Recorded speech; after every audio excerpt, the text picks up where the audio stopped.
Heat capacity of the electron gas. Heat capacity की definition हमने कल देखी थी कि क्या होती है। Heat capacity is defined as the amount of heat to be supplied to the given mass of a material to produce a unit change in its temperature। हमने कहा था कि हमारे पास अगर किसी मटेरियल को हीट सप्लाई की जाए और उसका टेम्परेचर 1 डिग्री या 1 यूनिट चेंज हो जाए तो हम कहेंगे कि हीट कैपेसिटी की वजह से चेंज हुआ है। ठीक है, और हीट कैपेसिटी जो है उसके यूनिट क्या होंगे, जूल पर केल्विन। और ये भी हमने देख लिया था कि कैसे होंगे हीट कैपेसिटी, अब कैसे फाइंड करते हैं, यानी टोटल एनर्जी जो भी होती है उसको with respect to temperature differentiate करेंगे तो आपके पास क्या आ जाएगी, हीट कैपेसिटी आ जाएगी। यहाँ से पता चल रहा है कि आपके पास हीट सप्लाई करने की वजह से टेम्परेचर में कितना चेंज आ रहा है।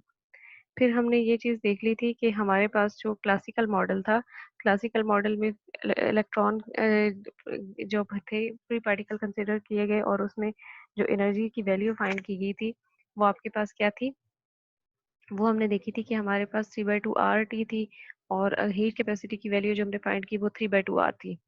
लेकिन क्लासिकली जो आपके पास रिजल्ट आया और जो एक्सपेरिमेंटल आपने रिजल्ट फाइंड किया तो आपने देखा कि क्लासिकल रिजल्ट जो है ये 100 टाइम्स लेस है एक्सपेरिमेंटल रिजल्ट से। इसका मतलब था कि जो हमने हीट कैपेसिटी क्लासिकली फाइंड की है इसमें कुछ डिस्क्रिपेंसीज हैं, इसको करेक्ट करना पड़ेगा। और इसको करेक्ट करने के लिए क्या हुआ कि आपके पास फर्मी डिस्ट्रीब्यूशन फंक्शन और पॉलीज एक्सक्लूजन प्रिंसिपल से इसको करेक्ट किया गया। और करेक्शन कैसे की गई, फर्मी ने ये बताया, Fermi according to Fermi Dirac distribution उसने करेक्ट कैसे किया था कि specific heat of electron gas vanishes at absolute zero and that at low temperature it is proportional to the absolute temperature। यानी लो टेम्परेचर पे बिल्कुल जो है वो आपके पास इलेक्ट्रॉन गैस जो है वो सिर्फ एब्सोल्यूट टेम्परेचर के इक्वलेंट होगी लो टेम्परेचर पे। ठीक है, और जैसे ही टेम्परेचर बढ़ाते हैं तो टेम्परेचर के बढ़ाने से गैस के अंदर का बिहेवियर जो है वो चेंज हो जाएगा, जो कि अभी हम देखते हैं कैसे होगा। इसमें एक्चुअली होता है कि आपके पास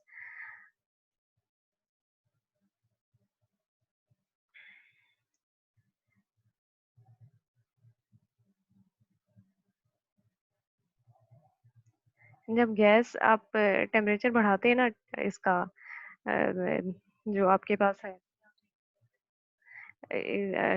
इस फर्मी डायराक डिस्ट्रीब्यूशन में आपने ये देखा था कि एक आपके पास फर्मी लेवल होता है, फर्मी लेवल से नीचे जितने लेवल होते हैं वो आपके पास क्या होते हैं, फील्ड होते हैं, और उसके ऊपर के लेवल जितने भी होंगे वो क्या होंगे, अनफिल्ड होंगे। ठीक है, और इसमें होता है कि आपके पास जब टेम्परेचर आप इंक्रीज करते हैं आपके पास एक्चुअली एटम्स कैसे होते हैं, ऐसे पड़े होते हैं। ठीक है, एटम्स ऐसे होते हैं और ये आपके पास क्या है, पॉजिटिव आयंस है। यानी टेम्परेचर के इंक्रीज करने से क्या होगा, टेम्परेचर के इंक्रीज करने से आपके पास होता क्या है कि आपके पास जितने भी एटम हैं उसमें से क्या होगा कि इलेक्ट्रॉन्स जो है वो सेपरेट हो जाएंगे और इलेक्ट्रॉन्स के पीछे जो सारा पार्ट रह जाता है वो आपके पास क्या होता है, पॉजिटिव आयंस होता है। तो ये आपके पास अभी जो पड़े हुए ये क्या है, पॉजिटिव आयंस है। पॉजिटिव आयंस है, मैसिव आयंस, ये अपनी जगह पे क्या कर रहे होते हैं, टू एंड फ्रो वाइब्रेट कर रहे होते हैं। अगर आप इनकी मोशन देखें तो ये क्या करेंगे, ऐसे ऊपर नीचे भी वाइब्रेट कर रहे होंगे और लेफ्ट राइट भी क्या कर रहे होंगे, वाइब्रेट कर रहे होंगे।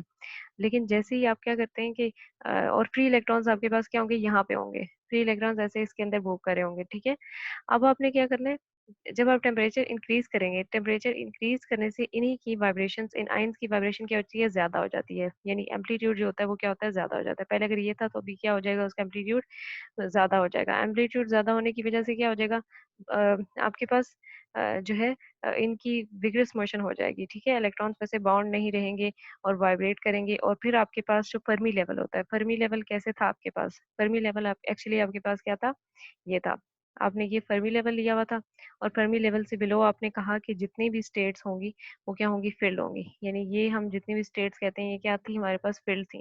फील्ड मतलब पॉलीज एक्सक्लूजन प्रिंसिपल के अकॉर्डिंगली, यानी 2 इलेक्ट्रॉन्स इसमें होंगे, 2 इलेक्ट्रॉन इसमें होंगे। ठीक है, सब में 2 इलेक्ट्रॉन्स आ रहे होंगे और इससे ऊपर जितनी भी स्टेट्स होंगी वो क्या होंगी, अनफिल्ड होंगी, उसमें कोई भी इलेक्ट्रॉन्स नहीं प्रेजेंट होंगे। फिर आपने क्या किया कि ये आपके पास 0 केल्विन पे आपके पास बिहेवियर है। फिर आप जब इसमें क्या करेंगे, चेंजिंग लाएंगे, यानी टेम्परेचर का फैक्टर ले आते हैं, आप टेम्परेचर ले आते हैं तो टेम्परेचर के इंक्रीज करने से क्या होगा कि आपके पास इतनी एनर्जी मिल जाएगी कि आपके पास जो फर्मी लेवल के करीब करीब एनर्जी लेवल है वहां के इलेक्ट्रॉन जंप करके इधर ऊपर आ जाएंगे, वो इलेक्ट्रॉन जंप करके फर्मी लेवल से ऊपर आ जाएंगे और ये यहाँ पे वैकेंट स्टेट क्रिएट हो जाएगी। ठीक है? तो आपके पास हमेशा जब ऐसा बिहेवियर हो उसमें क्या होगा, जो फर्मी लेवल के करीब-करीब के इलेक्ट्रॉन हैं वो सिर्फ जंप करेंगे क्योंकि एनर्जी लेवल पे डिपेंड करता है। एनर्जी अगर टेम्परेचर की वजह से इतनी एनर्जी उन्हें केबीटी इतनी मिल जाती है तो वो क्या करेंगे कि जंप करके फर्मी लेवल से ऊपर जंप करके चले जाएँगे। और अगर आप कहते हैं कि ऐसा हो कि नीचे जो डीप डाउन यानी ये वाले जो इलेक्ट्रॉन हैं इन लेवल्स पे ये जंप करके ऊपर नहीं जा सकेंगे। ये क्यों नहीं जा सकेंगे? क्योंकि इन इलेक्ट्रॉन्स को ऊपर जाने के लिए यानी फर्मी लेवल से ऊपर जाने के लिए इतनी ज़्यादा एनर्जी रिक्वायर्ड है। यानी इतनी एनर्जी अगर इनको मिलती है तो तब ये जंप करके ऊपर जा सकते हैं। तो ऐसा पॉसिबल नहीं होता कि डीप डाउन में जितने इलेक्ट्रॉन हो उनको इतनी एनर्जी मिले कि वो जंप करके ऊपर जा सकें। तो यहाँ पे कुछ ये था, उसके साथ ही हम और भी देख लेते हैं। अच्छा आयन आपके पास दूसरी बात ये होती है अब जैसे देखें ये आयन बना हुआ है यानी एक आपके पास एटम था एटम में से अगर इलेक्ट्रॉन लीव करके जो यहाँ पे आ गए तो यहाँ पे क्या हुआ एटम में क्या होता है कि आपके पास ओवरऑल एटम जो होता है वो क्या होता है कि उसमें आपके पास नंबर ऑफ प्रोटॉन्स भी होते हैं और जितने नंबर ऑफ प्रोटॉन्स होते हैं उतने ही आपके पास शेल्स में नंबर ऑफ इलेक्ट्रॉन्स होते हैं ठीक है और न्यूक्लियस के अंदर प्रोटॉन भी होते हैं और न्यूट्रॉन भी होते हैं ठीक है और अगर इलेक्ट्रॉन यहाँ से लीव कर जाए अगर लेट्स सपोज इसके पास 8 प्रोटॉन है और 8 ही इलेक्ट्रॉन है ठीक है 8 प्रोटॉन है और 8 इलेक्ट्रॉन है ये अभी न्यूट्रल है ठीक है जितने प्रोटॉन है उतने इलेक्ट्रॉन है फिर क्या होता है इसमें से 2 इलेक्ट्रॉन्स इसको मिल जाते हैं 2 इलेक्ट्रॉन ज्यादा मिल जाएंगे तो क्या होगा नंबर ऑफ प्रोटॉन इसके 8 ही रहेंगे और नंबर ऑफ इलेक्ट्रॉन्स कितने हो गए 10 हो गए ठीक है आयन तो बन गया है ये नंबर ऑफ इलेक्ट्रॉन इसको ज्यादा मिलने की वजह से लेकिन क्या हुआ कि ये हैवी साइज हो जाएगा आयन क्या होता है हैवियर होते हैं as compared to electrons ions क्या होंगे हैवियर साइज में होंगे क्योंकि इसमें नंबर ऑफ प्रोटॉन्स ज्यादा होते हैं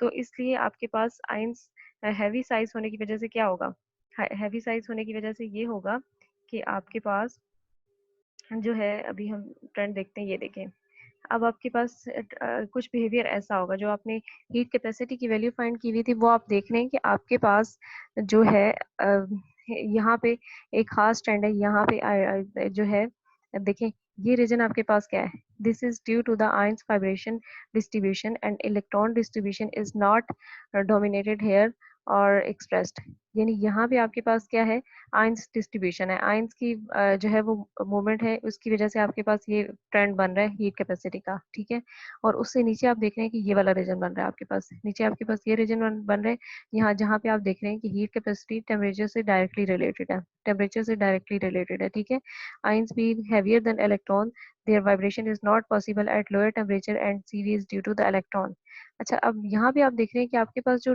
ट्रेंड बन रहा है वो अब ये बन रहा है और ये सिर्फ इसलिए बन रहा है कि यहाँ पे चले टेम्परेचर के बढ़ाने से आपके पास आयंस जो है वो वाइब्रेट फिर भी कर रहे हैं लेकिन जब टेम्परेचर आपके पास बहुत लो हो जाएगा टेम्परेचर बहुत कम हो जाएगा यानी टेम्परेचर की वैल्यू आपने कम कर दी 4 केल्विन से लेस 4 केल्विन से लेस पे आपके पास बिल्कुल एक स्ट्रेट लाइन आ रही है लीनियर रिलेशन बन रहा है और यहाँ पे आपके पास कंट्रीब्यूशन किसका होगा यहाँ पे आपके पास कंट्रीब्यूशन सिर्फ इलेक्ट्रॉन्स का होगा क्यों इलेक्ट्रॉन्स का होगा ओवरऑल आपके पास सिस्टम में क्या है इलेक्ट्रॉन्स भी हैं और प्लस आपके पास क्या है आयंस भी हैं ठीक है आयंस भी हैं और लेकिन होता क्या है कि आपके पास जब टेम्परेचर आप इंक्रीज करते हैं यानी टेम्परेचर ज्यादा होगा तो तब क्या होगा टेम्परेचर ज्यादा होने की वजह से एनर्जी ज्यादा होगी तब आयंस बेशक हैवियर साइज के हैं लेकिन टेम्परेचर ज्यादा होने की वजह से एनर्जी ज्यादा होने की वजह से ये आयन वाइब्रेट करेंगे और specific heat capacity due to ions भी होगी लेकिन और इलेक्ट्रॉन्स भी होगी लेकिन जब आप बिल्कुल कम टेम्परेचर कर देते हैं तो कम टेम्परेचर पे क्या होगा कि आपके पास इतनी एनफ एनर्जी नहीं है कि आयंस को वाइब्रेट कर सके तो वहां पे आपके पास जो वाइब्रेशन ये होगी वो किसकी वजह से होगी इलेक्ट्रॉन्स की वजह से होगी वो किसकी वजह से होगी नंबर ऑफ इलेक्ट्रॉन्स की वजह से होगी ठीक है तो अब आपने क्या करना है कि यहाँ पे आप कह देंगे कि आपके पास लेस टेम्परेचर पे क्योंकि इलेक्ट्रॉन्स का साइज बहुत छोटा होता है स्मॉल होता है तो उसकी वजह से आपके पास वाइब्रेशन जो टोटली होगी वो इलेक्ट्रॉन्स की वजह से होगी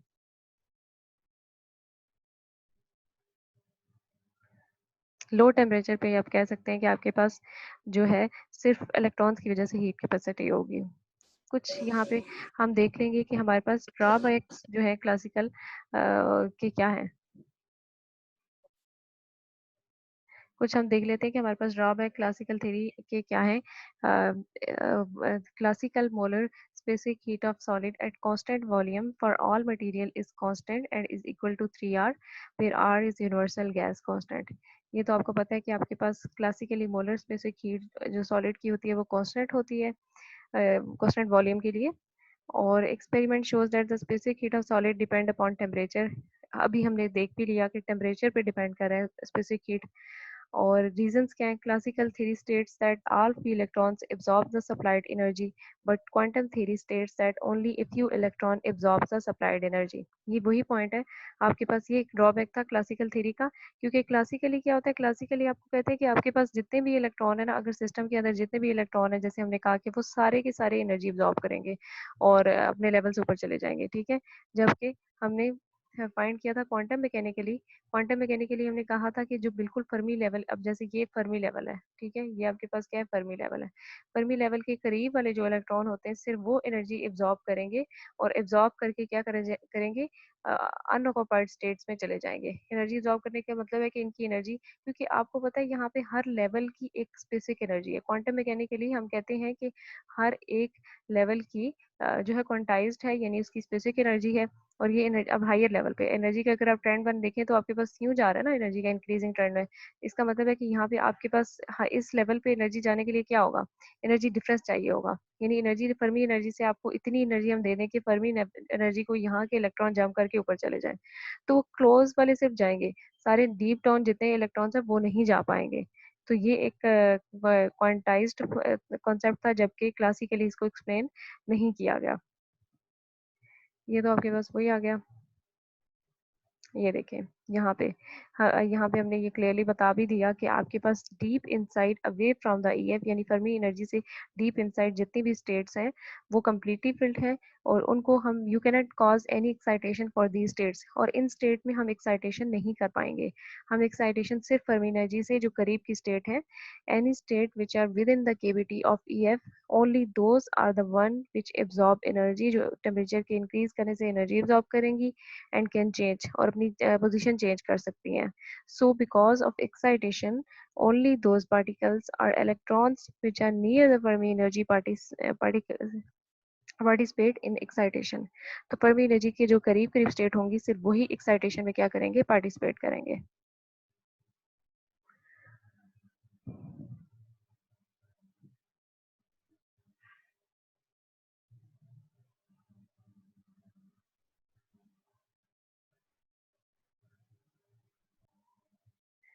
higher the temperature more will be the number of particles. ठीक है, ये तो आपने देख लिया। अभी जितने भी हमने स्टेट्स फाइंड कर लेंगे, ये करेक्शन कैसे की जो हमने अभी फाइंड की थी, एक्सपेरिमेंटल रिजल्ट कम आ रहे थे।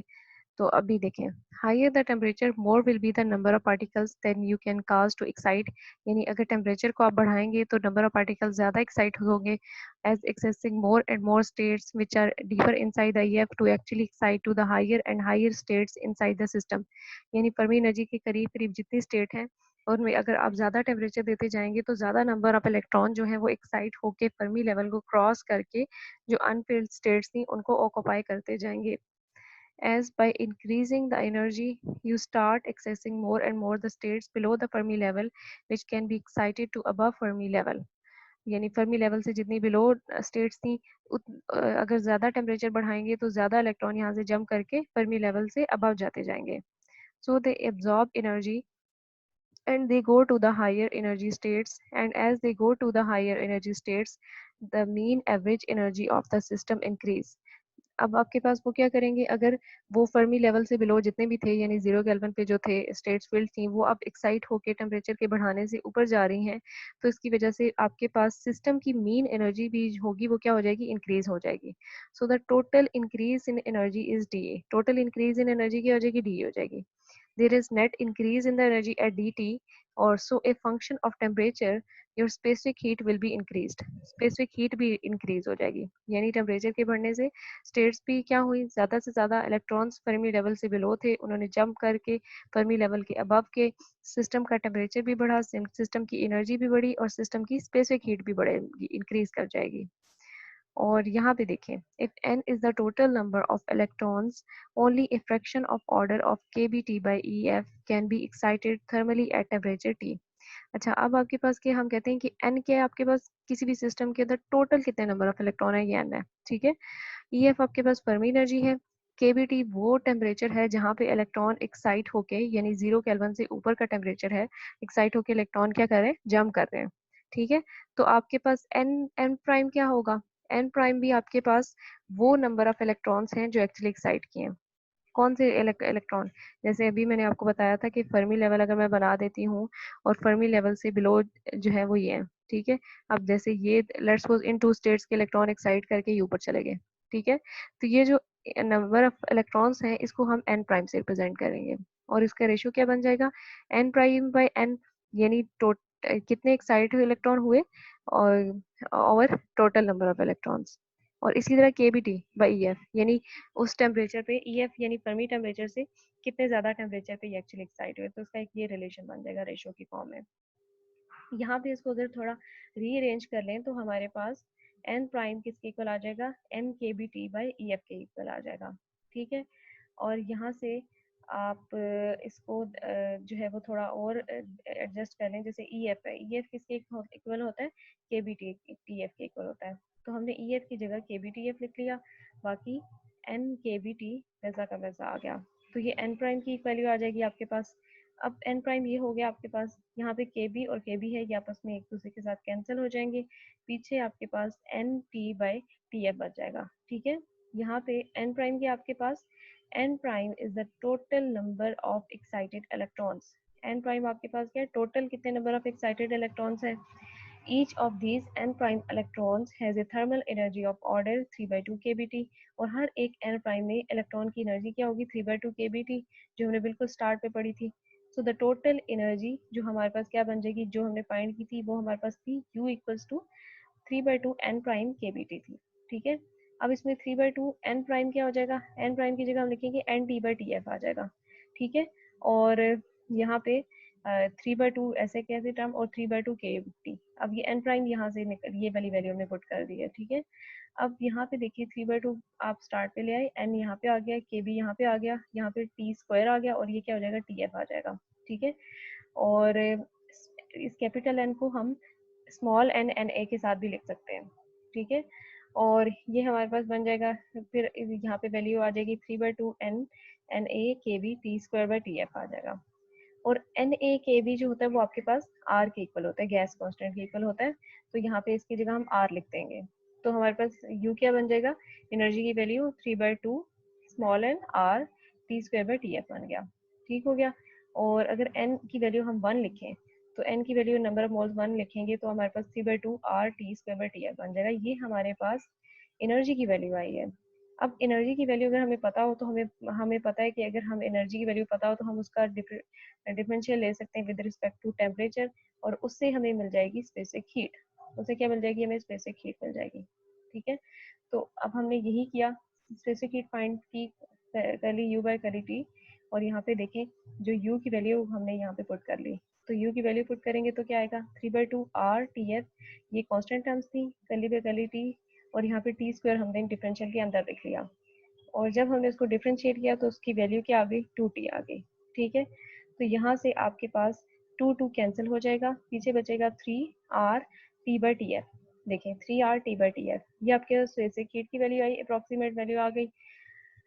ये आपके पास इलेक्ट्रॉनिक स्पेसिफिक हीट है and is directly proportional to temperature, और ये किसके प्रोपोर्शनल है, टेम्परेचर के डायरेक्टली प्रोपोर्शनल है। और ये एक्सपेरिमेंटल रिजल्ट के, जैसे पहले हम कह रहे थे ना 3/2 R जो है वो हमारे पास एक्सपेरिमेंट रिजल्ट से बहुत लेस आई थी, लेकिन ये वैल्यू जो है ये एक्सपेरिमेंटल रिजल्ट से बहुत फुली एग्री कर रही है और कम्प्लीटली एग्री कर रही है उसके साथ। At room temperature is smaller than the classical value 3/2 NKB by factor of this. और इसके बाद हम करेंगे quantitative expression for the electronic heat capacity.